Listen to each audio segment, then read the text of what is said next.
Israel और Hamas युद्ध ने पूरे मिडिल ईस्ट को जंगी मैदान में तब्दील कर दिया है। इस जंग से गाजा में हर तरफ तबाही और बर्बादी का मंजर है, लेकिन जैसे जैसे जंग आगे बढ़ रही है, इजरायली सेना की चुनौतियां भी बढ़ती जा रही हैं।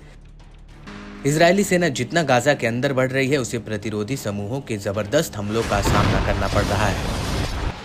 उत्तरी इजराइल में हिजबुल्लाह अपने हमलों से कहर बरपा रहा है। हिजबुल्लाह के रॉकेट, ड्रोन और मिसाइल हमलों से इजरायली सैन्य बलों को संभलने का मौका भी नहीं मिल रहा है।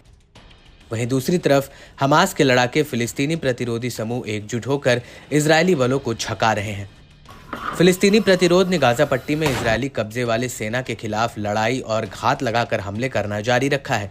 मौजूदा समय में गाजा से लगा अल शुजैया आईडीएफ और फिलिस्तीनी लड़ाकों के लिए युद्ध का मैदान बना हुआ है। अल कुद्स ब्रिगेड का लगातार वार इजरायली बलों पर तीसरे दिन भी जारी है। अल मयादीन की एक रिपोर्ट के मुताबिक फिलिस्तीनी प्रतिरोध अल शुजैया पड़ोस में कब्जे वाले सेना को घात लगाकर हमला कर रहे हैं।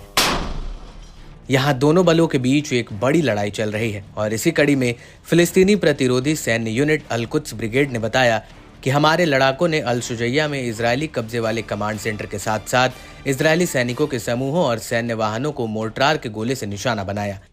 इसके साथ ही अल कुद्स ब्रिगेड ने अल शुजैया में इजरायली बख्तरबंद सैन्य वाहनों पर टेंडम रॉकेट प्रोपेल्ड ग्रेनेड दागा, जिससे उसमें आग लग गई और इसके चालक दल के सदस्य बुरी तरह से जख्मी हो गए। अल कुद्स ब्रिगेड ने बताया कि इन जख्मी सैनिकों को बचाने के लिए इजरायली हेलीकॉप्टर हमले वाली जगह पर उतरा और जवानों को रेस्क्यू किया। और एक इजरायली मीडिया की एक रिपोर्ट के मुताबिक सैन्य हेलीकॉप्टर ने अल शुजैया में घायल 2 सैनिकों को अस्पताल पहुंचाया है। साथ ही मीडिया ने यह भी बताया कि पिछले 24 घंटों में 22 इजरायली सैनिक घायल हुए हैं।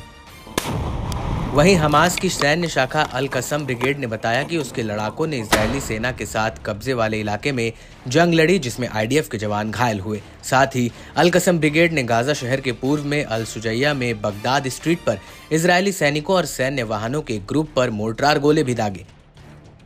इस बीच अल कुद्स ब्रिगेड ने पुष्टि की कि उसके लड़ाकों ने एक इजरायली सेना को मार गिराया, जिसे पड़ोस में एक इमारत के अंदर एक सुरंग में फंसाया गया था, जिसमें इजरायली कब्जे वाले जेट द्वारा पहले से दागी गई एक बिना फटी F-16 मिसाइल पड़ी थी। अल कुद्स ब्रिगेड ने कहा कि उसके लड़ाकों ने अल शुजैया में इजरायली सैन्य वाहनों के जमावड़े को मोर्टार और एंटी आर्मर गोले से निशाना बनाया। इसी तरह अल मुजाहिदीन ब्रिगेड ने बताया कि उसके प्रतिरोधी सेनानियों ने एक इजरायली टैंक को एंटी आर्मर विस्फोटक से निशाना बनाया, जो कि टैंक और उसके चालक दल पर सीधे जा गिरे। इसके अलावा नेशनल रेजिस्टेंस ब्रिगेड शहीद उमर उल कासिम फोर्सेस ने कहा कि उसके लड़ाकों ने ट्यूनीशियाई कब्रिस्तान में पश्चिमी इजरायली कब्जे वाले बलों पर मोर्टार गोले और कम दूरी के रॉकेट वाले हथियारों से निशाना बनाया। और अभी भी अल शुजैया में आईडीएफ और प्रतिरोधी समूहों के बीच जंग छिड़ी हुई है।